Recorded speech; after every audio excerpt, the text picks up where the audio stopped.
हिंदी में यूपीएससी की तैयारी से संबंधित प्रोग्राम्स को देखने के लिए सब्सक्राइब करें स्टडी IQ हिंदी। हेलो दोस्तों, स्वागत है आप सबका स्टडी IQ में। दोस्तों, बात की जाए अगर हिंदी साहित्य के सबसे कालजयी महाकाव्य के बारे में, तो मुझे इतना तो श्योर है कि बहुत सारे नाम जो आपके मन में आ रहे होंगे उनमें से एक नाम कामायनी का जरूर होगा। ऐसा कहा भी जाता है कि जो हिंदी का साहित्य है और जिसकी जो पूर्वगामी भाषाएं थी, जो बोलियां थी, उनका साहित्य अगर मिला लिया जाए तो शायद रामचरित मानस के बाद कोई सबसे बड़ी, कोई भावपूर्ण बड़ा काव्य कुछ रचा गया तो कामायनी का नाम लिया जाता है। खुद जयशंकर प्रसाद, जिनका ये अंतिम बहुत बड़ा क्रिएशन था, इतनी बड़ी रचना थी, वे खुद इसकी भूमिका में इसके रूपकों के बारे में लिखते हुए नहीं अघाते। मतलब इतना पसंद था उन्हें। और खुद जब आप पढ़ेंगे, जैसे यूनियन पब्लिक सर्विस कमीशन की बात कर ली जाए तो यूनियन पब्लिक सर्विस कमीशन के सिलेबस में कामायनी को रखा जाना सिर्फ इसलिए ज़रूरी नहीं है कि बहुत बड़ा काव्य है, वो इसलिए भी रखा गया कि वो एक ह्यूमन इमोशन को बताता है। जो मानव विकास क्रम है ना, वो उसको समझाता है जब हम कामायनी को हम पढ़ते हैं। वैसे भी छायावाद का जो असर हिंदी साहित्य पे पड़ा, उसकी तुलना किसी और काल या किसी और कवि या उनके समूह से नहीं की जा सकती। जो चार प्रमुख स्तंभ है छायावाद के, निराला, प्रसाद, पंत और महादेवी वर्मा, हम उनके साहित्य को किसी भी एंगल से, किसी भी कोण से नकार नहीं सकते।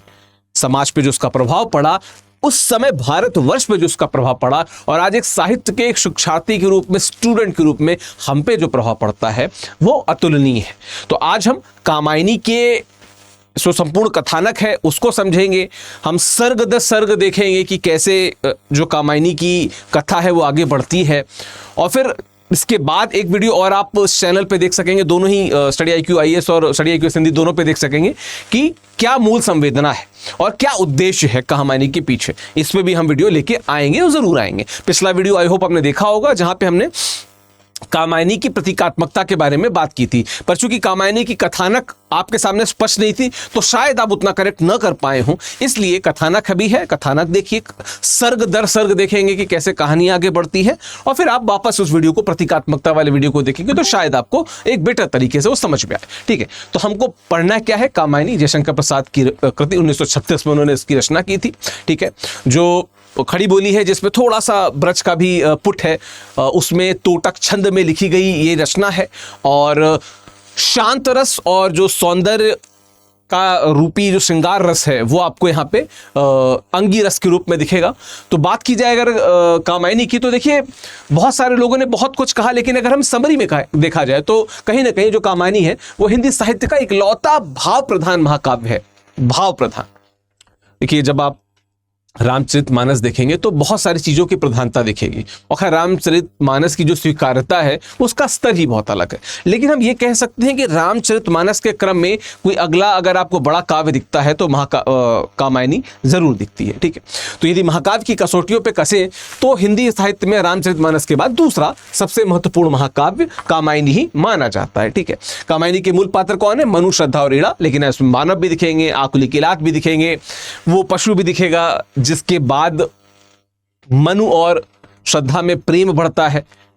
आपको सारस्वत नगर भी दिखेगा, वहां पे वृषभ भी दिखेगा, वहां के लोग भी दिखेंगे। तो छोटे मोटे पात्र तो हैं, लेकिन प्रमुख पात्र मनु जो मानव का द्योतक है, जो मन का द्योतक है, श्रद्धा जो हृदय और हमारी जो भावनाएं होती हैं, जो निश्चल होती है, पवित्र होती है, उनका द्योतक है। और जो इड़ा है वो हमारी बुद्धि, तर्क का द्योतक है, कि जब हमें बुद्धि हमें सही रास्ते पे लाती है तो कैसे लाती है, इसका द्योतक है। बाद में उनका पुत्र, मैं बताया कि जो मानव है उसकी भी चर्चा है। इसके अलावा आकुली किलात, दो राक्षसों का भी जिक्र है, और बताते चले कि मनु जीव का, श्रद्धा उदात्त भावनाओं का, और इड़ा तार्किक बुद्धि का प्रतीक है, जो मैंने भी बताया। ठीक है, बात की जाए आगे की, तो कामायनी के मूल कथा है वो देव सभ्यता के विनाश और उसके बाद मनु द्वारा सृष्टि को आगे बढ़ाने की है। जो पहला सर्ग है, चिंता सर्ग है। आप शुरुआत में देखेंगे कि जल प्लावन की घटना के बाद देवों का तो विनाश हो चुका है, सिर्फ मनु बचे हैं, और मनु को इस बात का आभास भी होता है कि वो अकेले रहेंगे, जिंदगी कैसे आगे बढ़ेगी, क्या दिक्कतें, क्या दुश्वारियां।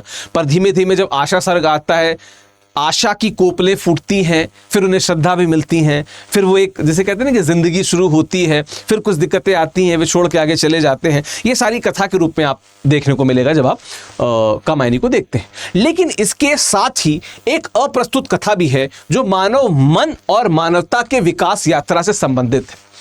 कि पहले हम दिल की सुनते हैं, भावों की सुनते हैं, फिर चूंकि हम उन भावों को तार्किक रूप से नहीं समझ पाते तो हम आगे बढ़ते हैं, हो सकता है अगला भाव मिले, लेकिन वहां जाके जब तर्क हमारे सामने खड़ा हो जाता है और वो कहता है कि नहीं, जो तुम्हारे पास भाव है तुमको उससे संतुष्ट होना पड़ेगा, तब हमें समझ में आता है कि वास्तविकता में हम कहां पे गलत है। ठीक है, कामायनी का पहला सर्ग चिंता सर्ग है और अंतिम सर्ग आनंद सर्ग है।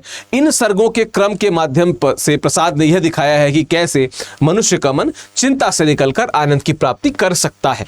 और ये जितने 15 सर्ग है, जो लास्ट वीडियो था आप प्लेलिस्ट में जाके देख सकते हैं, उन जितने भी ये 15 सर्ग हैं उनके बारे में एक शॉर्ट में मैंने बता रखा है कैसे उनको याद करें। ये टेक्निक भी आपको मेरे टेलीग्राम पे जाएंगे तो मिल जाएगा। बाकी शुरू करते हैं अगर सर्गों को, तो जो पहला सर्ग है वो है चिंता सर्ग। ठीक है, अत्यधिक भोग विलासिता और दायित्व विमुक्ता के कारण जो देव सभ्यता है वो नष्ट हो चुकी है। ठीक है, देव सभ्यता नष्ट हो चुकी है, मनु इकलौते हैं जो बसते हैं, मनु अकेले बसते हैं। और इस सर्ग में मुख्यतः मनु की चिंता की अभिव्यक्ति है। मनु की मूल चिंता यह है कि जीवन क्षणभंगुर है। जीवन की क्षणभंगुरता को स्पष्ट करते हुए प्रसाद ने इसमें लिखा भी है कि जीवन तेरा क्षुद्र अंश है, व्यक्ति नील धनमाला में, सौ दामिनी संधि सा सुंदर, क्षण भर रहा उजाला में। प्रसाद जी इसको लिखते हैं। दुख इस बात का भी है कि जिनके साथ वे थे वे सभी नष्ट हो गए, वो अकेले बचे हैं। जिंदगी कैसे आगे रह गुजर होगी, कैसे आगे बढ़ेगी, कुछ ये चिंता सर्ग में दिखती। इसके बाद है आशा सर्ग। इस सर्ग में मनु के मन की जो निराशा है वो समाप्त होती है और उनके मन में पुनः जीवन के प्रति आशावादी दृष्टिकोण जो है वो पैदा होने लगता है। एक आशावादी दृष्टिकोण उनके मन में पैदा होता है। ठीक है, और क्या है, जिजीविषा के भाव से युक्त मनु प्राकृतिक सौंदर्य पर मोहित होकर सुंदर कल्पनाएं भी करने लगते हैं कि आह कल्पना का सुंदर व जगत मधुर कितना होता। देखिए, आशा सर्ग का ही उद्देश्य है मनु के मन में उन भावनाओं को प्रवाहित करना कि अंधेरे के बाद उजाला भी होता है, रात्रि के बाद सुबह होती है, और उस सुबह में, उस नई शुरुआत में जब प्रकृति पुनः अपना नया रूप लेती है तो बहुत ही आनंदमय होता है। ठीक, इसके बाद है श्रद्धा सर्ग। देखिए, यूपीएससी के सिलेबस में जो पहला सर्ग है चिंता सर्ग और जो तीसरा सर्ग है श्रद्धा सर्ग ये है। आपने इसके अलावा जो 9वां सर्ग है इड़ा सर्ग, उसकी भी चर्चाएं सुनी होंगी, क्योंकि पहले स्टेट पीसीएस यूपी पीसीएस के सिलेबस में इड़ा सर्ग भी था। श्रद्धा सर्ग की बात कर लीजिए तो यहाँ पे जो श्रद्धा, जो द्वितीय नंबर पे जो किरदार आपको दिखता है, और वैसे में देखा जाओ तो केंद्रीय किरदार वही है, क्योंकि कामायनी श्रद्धा के ही नाम पे रखी गई है, चूंकि वो कामदेव की पुत्र थी, काम गोत्र में जन्मी थी, तो उस आधार पे उनको कामायनी कहा गया और उसी के नाम पे किताब का जो टाइटल है वो भी कामायनी रखा गया। पर वो कामायनी कौन है? वो श्रद्धा ही है। ठीक है, वो श्रद्धा ही है। और कई जगह पे आपको, इवन जब इड़ा सर्ग की बात आएगी तो भी आपको कामदेव, वहां पे आपको मनु को डांटते मिलेंगे, और यहाँ पे भी कहीं ना कहीं कामदेव की बातें आपको सुनने को मिलेंगी। खैर, तो इस सर्ग में गंधर्व देश की कन्या, और जब हम इड़ा सर्ग तक पहुंचेंगे तो आपको एक, जिसे कहते हैं कि बेसिक ह्यूमन जो इवोल्यूशन होता है भावों का, वो जरूर देखने को मिलेगा, इसलिए पूरा वीडियो जरूर देखिएगा। ठीक है, तो गंधर्व देश की कन्या श्रद्धा से मनु की मुलाकात का वर्णन है। मनु श्रद्धा के सौंदर्य को देखकर आश्चर्यचकित रह जाते हैं। दोनों में वार्तालाप होता है। ठीक है, काम और आध्यात्मवाद दर्शन भी इस सर्ग में क्या है, मिश्रित किया गया है। काम और आध्यात्मवाद दर्शन मुख्यतः इस बात पे जोर देता है कि काम चेतना आध्यात्म की उपलब्धि का क्या है, मार्ग है। जो काम चेतना है वो क्या है, आध्यात्म की उपलब्धि का मार्ग है। और इसमें लिखा भी जाता है कि काम मंगल से मंडित श्रेय सर्ग इच्छा का है परिणाम, तिरस्कृत कर उसको तुम भूल बनाते हो असफल भवधाम। लिखा हुआ है इसमें, प्रसाद जी ने लिखा हुआ है।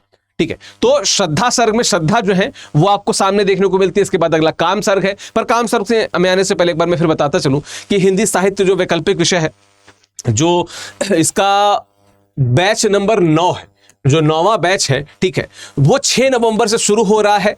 आधुनिक कवियों से ये बैच शुरू हो रहा है। ठीक है, और मैं बताता चलूं कि जो महाप्राण निराला है, ठीक है, जो सूर्यकांत त्रिपाठी निराला हैं उनसे ये बैच शुरू हो रहा है। तो अगर आप इस बैच से जुड़ना चाहते हैं, यानी कि बैच नंबर 6 से जुड़ना चाहते हैं, तो आप विकास लाइव कोड का प्रयोग करके studiiq.com पे जाके इस बैच से जुड़ सकते हैं। ये नवंबर का बैच जो है ये 2026 यूपीएससी 2026 को टारगेटेड है, ठीक है। और ये हमारा बैच मतलब हिंदी साहित्य का बैच नंबर 9 है, यानी कि 9वां बैच है, ठीक है। तो अगर इसे जुड़ना चाहते हैं तो इस कोड का, विकास लाइव कोड का इस्तेमाल करें। दोपहर 1 बजे से कक्षाएं होती हैं और 6 नवंबर का ये बैच है, यानी कि 6 नवंबर से ये बैच शुरू हो रहा है, ठीक है।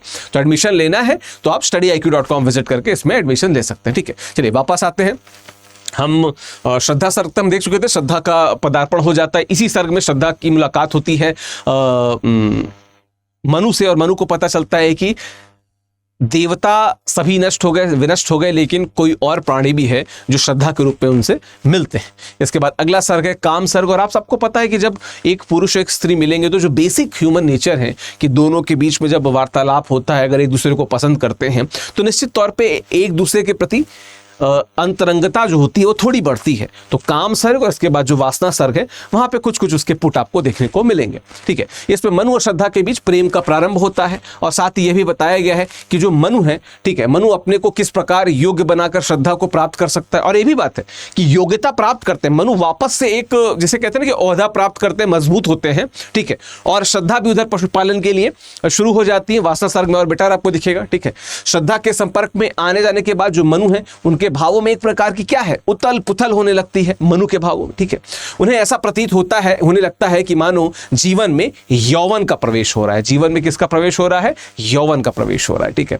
वे श्रद्धा के रहस्य को जानने के लिए उत्सुक हो रहे थे। श्रद्धा के रहस्य को जानने के लिए कौन? मनु जो थे वो उत्सुक हो रहे थे, ठीक है। क्या कहते हैं? उसको पाने की इच्छा हो तो योग्य बनो, कहती कहती वह ध्वनि चुपचाप हुई सहसा जैसे मुरली चुप हो रहती, ठीक है। तो यहाँ पे अंतानुप्रास आपको दिख ही रहा है। बाकी और किन अलंकारों की छटा आपको दिख रही है काम सर्ग के इस तोटक छंद में, तो हमें जरूर बताइएगा, ठीक है। छंद तोटक है, भाषा साहित्यिक हिंदी है, ठीक है। तो ये काम सर्ग है जहां पे कुछ काम भावनाएं जागृत होती हैं। अगला जो सर्ग है वासना सर्ग, मनु और श्रद्धा के बीच संयोग श्रृंगार का विस्तृत वर्णन है। यहां मनु और श्रद्धा एक साथ जीवन व्यतीत करने लगते हैं, किंतु दोनों संकोचवश एक दूसरे से क्या रहते हैं? दूर रहते हैं। एक दूसरे के साथ तो जीवन व्यतीत कर रहे हैं लेकिन संकोचवश एक दूसरे के दूर रह रहे हैं, ठीक है। और क्या है, श्रद्धा मनु को अपने हृदय में स्थान नहीं दे पा रही थी। दोनों में कहीं ना कहीं जैसे कहते हैं ना कि वो फ्रीक्वेंसी जो थी नहीं मैच कर पा रही थी वहां पर, ठीक है। खैर, किंतु जीवन निर्वाह के लिए हमको अपने अभी मैंने थोड़े पहले बताया भी कि श्रद्धा ने पशुपालन का कार्य प्रारंभ कर दिया था और अब मनु जो है वो अतुल संपत्ति, धन धान्य आदि के स्वामी बन चुके थे। ये भी थोड़ी देर पहले मैंने बताया। इसके आगे लिखा हुआ पशु कथा। पशु कथा ये है कि जब वे पशु को लेके, एक जो पशु प्रेम मैं बताया ना, पशुपालन करती थी, पशु को बहुत मानती थी, पशुओं को भी। बाद में हम ये भी वर्णन देखेंगे जब कई बार आखेट करके आते थे तो उनको मतलब अच्छा भी नहीं लगता था श्रद्धा को, तो वो एक पशु को प्रेम कर रही थी। मनु देखते हैं कि ये तो जो प्रेम हमारे पास या हमारी तरफ आना चाहिए था, ये जो पशु है जो खुद मेरे रहमो करम पे पल रहा है वो लेके जा रहा है, यानी हमारा प्यार बंट रहा है, तो वो थोड़े से क्या हो जाते हैं? ईर्ष्यालु हो जाते हैं, उस पशु को लेके ईर्ष्या करने लगते हैं। कुछ देर बाद जो श्रद्धा है उनको फील होता है कि इस पशु को जो मैं प्रेम कर रही हूँ इसको देख के उनके मन में थोड़ा ईर्ष्या जग रही है, तो वो आती हैं मनु के पास में और उनके भी चेहरे पे वैसे ही हाथ फेरती हैं और फिर वो जो दिमागी कलुषता है वो दूर हो जाती है। फिर उसके बाद वासना सर्ग का जो तथ्य है, जो वासना से जुड़ा हुआ है, वो अग्रीभूत होता है और वो कहीं ना कहीं एक दूसरे के अंतरंग या नजदीक हो जाते हैं, ठीक है। तो क्या है, आह मैं दुर्बल कहाँ, आह मैं दुर्बल कहो क्या ले सकूंगी दान, वह जिसे उपभोग करने में विकल हो प्राण, ठीक है। श्रद्धा के स्नेहपूर्ण व्यवहार और अपूर्व सौंदर्य और प्रकृति के मादक वातावरण से मनु के मन में कर्म जो काम वासना जागृत हो जाती है।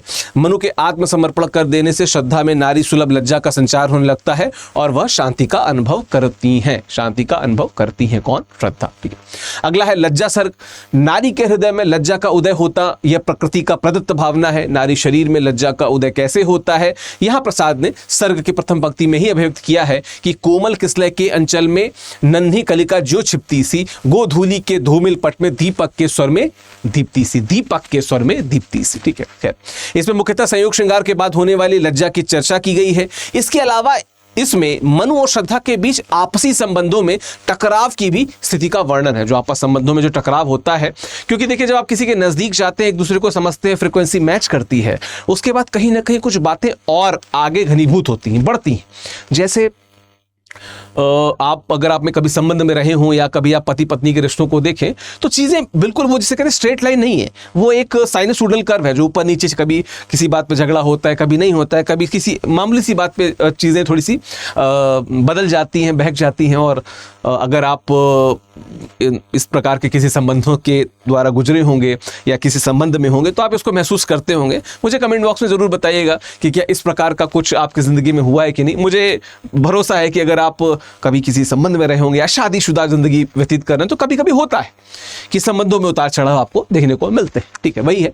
तो मनु श्रद्धा के बीच आपसी संबंधों में टकराव की स्थिति का वर्णन है और इन टकराव में नारी को झुकना पड़ता है। खैर, अगर मैं कहूं कि पितृसत्ता को कई जगह पे हावी होते आप देखेंगे जब आप कामायनी पढ़ेंगे तो कहीं गलत नहीं है, क्योंकि निश्चित तौर पे मनु उस पितृसत्ता के भी द्योतक हैं जिसको उस समय नारीवाद का बहुत चर्चा नहीं था, बहुत नारीवाद की बात हुआ नहीं करती थी और बहुत लंबे समय तक नारी यानी स्त्री को कमोडिटी ही माना गया। और जो हमारे उस समय के कवि थे शायद वो समाज के विचार के हिसाब से लिख रहे थे तो शायद उस स्वतंत्र या स्वच्छंद भाव से नहीं लिख पाए, लेकिन जितना लिखा उसमें कहीं ना कहीं अभी भी जो पैट्रियार्की है वो थोड़ा सा पुरुषवाद दिखता है वहां पे। ठीक, प्रसाद क्या लिखते हैं? नारी तुम केवल श्रद्धा, नारी तुम केवल श्रद्धा हो, विश्वास रजत नक पग तल में, पीयूष स्रोत सी बहा करो जीवन के सुंदर समतल में। नारी तुम केवल श्रद्धा हो, इस पंक्ति को आपने कई जगह पढ़ा होगा, लेकिन आगे कोट करना हो तो क्या बताएंगे कि कामायनी का जो लज्जा सर्ग है, कामायनी का कौन सा सर्ग? लज्जा सर्ग, यानी कि चौथा, पांचवा और छठा सर्ग, जो 6th सर्ग है आपका, वो छठा सर्ग जो लज्जा सर्ग है वहां पे इस पंक्ति को उद्धृत किया गया है। ठीक है, खैर फिर अगला है कर्म सर्ग। ठीक है, जो 7वां है, इसमें असुरों के जो पुरोहित हैं आकुलीय किलात ये आपको दिखते हैं। ठीक है, ये असुर भी नष्ट हो गए थे लेकिन ये 2 बच गए थे। ठीक है, ये मनु को पशु हिंसा के लिए प्रेरित करते हैं। जाहिर सी बात है कि बुरी वृत्तियों का प्रतीक है। मैंने प्रतीकात्मकता वाले जो वीडियो है उसमें इसको कवर किया था। ठीक है, प्रेरित करते हैं और मनु हिंसक बन जाता है। यह बात श्रद्धा को अच्छी नहीं लगती और वे मनु को समझाने का प्रयास करती हैं लेकिन मनु नहीं मानते हैं। श्रद्धा मनु से क्या कहती है? औरों को हंसते देखो मनु, हंसो और सुख पाओ, अपने सुख को विस्तृत कर लो, सबको सुखी बनाओ। औरों अपने सुख को विस्तृत कर लो, सबको सुखी बनाओ। अब ये जो पंक्ति है जो मैं बोल रहा हूं, जो कामायनी से उद्धृत है, कर्म सर्ग से निकली हुई है। अगर इस पंक्ति को आप अपने निबंध में प्रयोग करना चाहें या अन्य कई जगह प्रयोग करना चाहें तो आप कर सकते हैं। भारत भारती, कामायनी और जो आधुनिक के बहुत सारे कवियों की रचनाएं हैं, इनको निबंधों में आप बहुत अच्छे से प्रयोग कर सकते हैं और विविध जगहों पे प्रयोग कर सकते हैं। ठीक, तो सबको सुखी बनाओ। आगे क्या है? अगला सर्ग है ईर्ष्या सर्ग। ये जो ईड़ा सर्ग है, ठीक है, ईड़ा सर्ग से पहले वाला सर्ग है, ये ध्यान रखिएगा। तो ईर्ष्या और ईड़ा, ये ई वाले दोनों सर्ग आसपास हैं। ठीक है, इसमें श्रद्धा जो है वो पशुओं को अत्यधिक प्रेम करती है। ठीक है, ये हम पहले भी जान चुके हैं, इस समय भी है।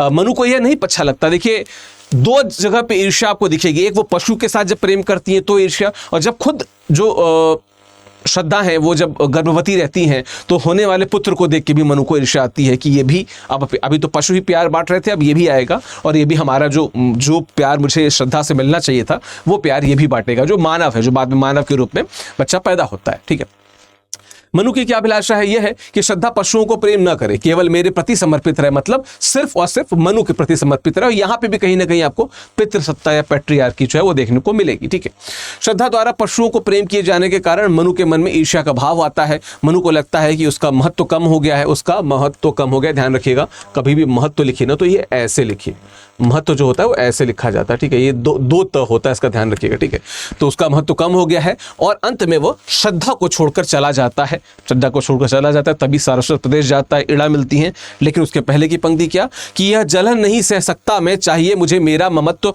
इस पंचभूत की काया में मैं रमण करूं बन एक तत्व। इस पंचभूत की काया में, पंच तत्व से बना शरीरा, उसी की बात है कि इस पंचभूत की काया में मैं रमण करूं बनकर एक तत्व। और कोई नहीं चाहिए, तलवार में एक ही म्यान चाहिए और कोई प्यार, किसी प्रकार का हस्तक्षेप नहीं चाहिए, जो अबाध प्यार तुमसे मिलता है, जो श्रद्धा से मिलता है।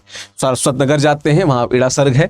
ठीक है, गुफा में श्रद्धा को अकेले छोड़कर मनु लक्ष्यहीन घूमते घूमते सारस्वत प्रदेश पहुंच जाते हैं, जहां ध्वस्त खंडहर दिखाई दे रहा था। मनु वहां विश्राम करते हुए जीवन के संबंध में विचार करने लगे कि संसार क्या है, मनुष्य का जीवन क्या है, मनुष्य को कर्मठ होना चाहिए, अकर्मण्य मनुष्य स्वयं भी भयभीत रहता है और संसार को भी भयभीत करता रहता है। इस सर्ग में मनु की मुलाकात सारस्वत नगर में ईड़ा से होती है। ईड़ा वैज्ञानिक बुद्धि से संपन्न नारी हैं, वैज्ञानिक बुद्धि से संपन्न नारी हैं और मनु को भी प्रेरित करती हैं कि वह बुद्धि के माध्यम से भौतिक विकास करे। ठीक है, अपनी बुद्धि का प्रयोग करे। प्रकृति ने अगर बुद्धि दी है तो उसका प्रयोग करिए ना आप, उसको व्यथा ही यूं ही जाया होने मत दीजिए। ठीक है, मनु को कामदेव का शाप सुनाई देता है। देखिए, जब ये ईड़ा के प्रति काफी क्या कहते हैं क्या कह सकते हैं, ईड़ा के प्रति थोड़ा सा अंतरंगता दिखाते हैं या ईड़ा के प्रति थोड़ा आसक्त दिखते हैं, तो फिर जो कामदेव हैं, जो कामायनी यानी कि श्रद्धा के पिता कहे जाते हैं, जिनसे वो पैदा हुई हैं, वो श्राप देते हैं कि क्या बोलते हैं।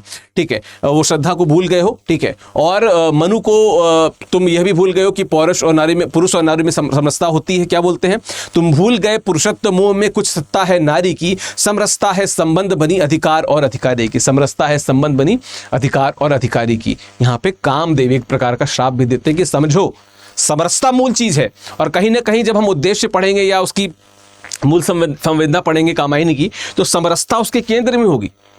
जब हम कामायनी को डिटेल में पढ़ेंगे तो समरसता यानी कि सब एक समान है, कोई ऊंच नीच नहीं है, कोई भेदभाव नहीं है, सबको समान प्यार करो, किसी से ईर्ष्या मत करो, द्वेष मत रखो, यही केंद्रीय भाव है। वही बात यहाँ पे कामदेव भी कहते हैं। खैर, अगला सर्ग है स्वप्न सर्ग है। इसमें श्रद्धा को विरह का वर्णन, श्रद्धा के विरह का वर्णन है। साथ ही श्रद्धा अपने पुत्र मानव के प्रति वात्सल्य भी प्रकट करती है। ठीक है, इसमें श्रद्धा स्वप्न देखती है कि मनु के साथ कुछ अनहोनी होने लगती है, अतः वह अपने पुत्र मानव के साथ मनु की खोज में क्या है, निकल पड़ती है। अपने पुत्र मानव के साथ वो मनु की खोज में निकल पड़ती है। फिर संघर्ष सर्ग हमको देखने को मिलता है। ये इसमें मनु ईड़ा पर अपना अधिकार जताने का प्रयास करता है, अतः ईड़ा की जो प्रजा है वो मनु के विरुद्ध क्या है, विद्रोह कर देती है। इस सर्ग के अंत में मनु सारस्वत नगर के बाहर घायल अवस्था में पड़ा रह रहा है। ठीक है, इस सर्ग के अंत में जो मनु है वो घायल अवस्था में पड़ा रहता है, क्योंकि प्रजा विद्रोह कर देती है। ईड़ा उनके पास जाने की कोशिश करते हैं मनु, और प्रजा विद्रोह कर देती है। ठीक है, फिर उसके बाद जो हमारा 13वां सर्ग है वो निर्वेश सर्ग है। 13वां नहीं है, 12वां सर्ग है, निर्वेश सर्ग है। ठीक है, 12वां ही होगा क्योंकि 10वां 11वां, हाँ 12वां। ठीक है, इसमें श्रद्धा मनु से मिलती है और मनु की सेवा करती है। ईड़ा को आत्मग्लानि का बोध होता है कि शायद वो रोक सकती थी, लेकिन उन्होंने रोका नहीं। खैर, फिर अगला सर्ग है दर्शन सर्ग।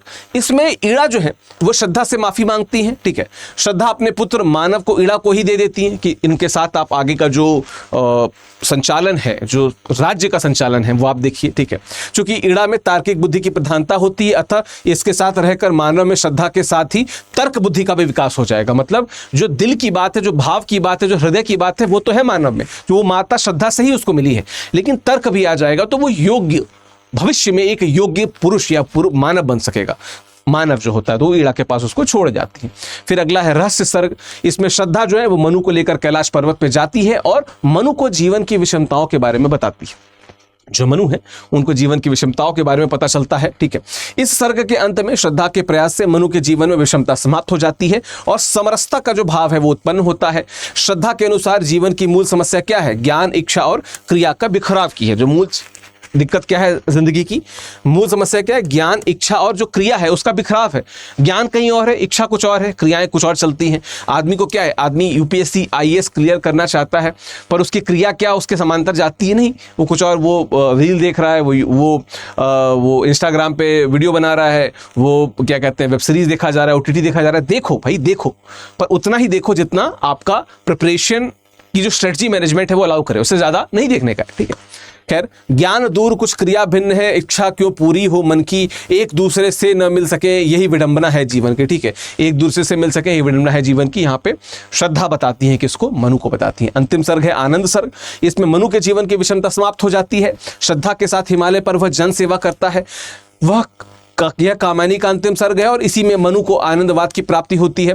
प्रसाद के आनंद की स्थिति सुख दुख से पार की स्थिति है। यह आनंद सुख का पर्यायवाची नहीं है। प्रसाद भी क्या लिखते हैं, समरस थे जड़िया चेतन सुंदर साकार बना था, चेतनता एक विलसती आनंद अखंड घना था। आनंद अखंड घना था, ये कौन लिखता है यहाँ पे आनंद सर्ग में, मनु कहते हैं। ठीक है, मनु कहते हैं। ठीक है, तो खैर ये 15 सर्ग हो गए कंप्लीट कामायनी के। एक प्रकार से कथानक मैंने उसका डिस्कस किया, विभिन्न जो उसके छंद थे उनके साथ में। आशा है आपको पसंद आया होगा। बाकी ये मेरा टेलीग्राम चैनल है @officialvikas करके, इसको स्कैन करके या यहाँ पे जो @officialvikas लिखा है ये टाइप करके आप मेरे टेलीग्राम चैनल से जुड़ सकते हैं। बाकी हिंदी साहित्य वैकल्पिक विषय के अगर कोर्स से जुड़ना चाहते हो तो मैं चीजें बता दूं कि जो हमारा बैच नंबर 9 है, यानी कि जो 9वां बैच है, ठीक है, 9वां जो बैच है, ठीक है, ये थोड़ा सा नहीं चल पा रहा, ठीक है, जो 9वां बैच है ये जो 6 नवंबर यानी कि 6 नवंबर से शुरू हो रहा है, 2024 से ही, दिवाली के बाद से, ठीक है। दूसरी बात यह कि आप यहाँ पे VIKAS विकास लाइव जो है ना, इस कोड का प्रयोग करके आप इस बैच से जुड़ सकते हैं, ठीक है। studiiq.com विजिट करेंगे तो आप ये बैच के बारे में डिटेल पा जाएंगे, जहाँ पे ऑप्शनल की जानकारी रहती है। साथ में अगर मैं आपको बताता चलूँ तो क्या कि ये दोपहर का बैच है, तो दोपहर 1 बजे से ये बैच शुरू होता है, 1 बजे से आपको बैच मिलेगा। और ये आधुनिक कवियों से शुरू हो रहा है, उसमें भी किससे, सूर्यकांत त्रिपाठी जो निराला हैं, उनकी जो राम की शक्ति पूजा है उससे ये बैच शुरू हो रहा है। तो आप डिले न करें, देर न करें। स्टडी IQ वैकल्पिक विषयों से जुड़ना चाहते हैं तो आप studiiq.com पे जाके अपने पसंद का वैकल्पिक विषय जुड़ सकते हैं। मैंने आपको हिंदी साहित्य के बारे में बताया। आपको किन और विषयों पे वीडियो देखने हमें कमेंट बॉक्स में जरूर बताइएगा। बाकी आपका दिन शुभ हो। ऑल द वेरी बेस्ट, शुभकामनाएं। हिंदी में UPSC की तैयारी से संबंधित प्रोग्राम्स को देखने के लिए सब्सक्राइब करें स्टडी IQ IAS हिंदी।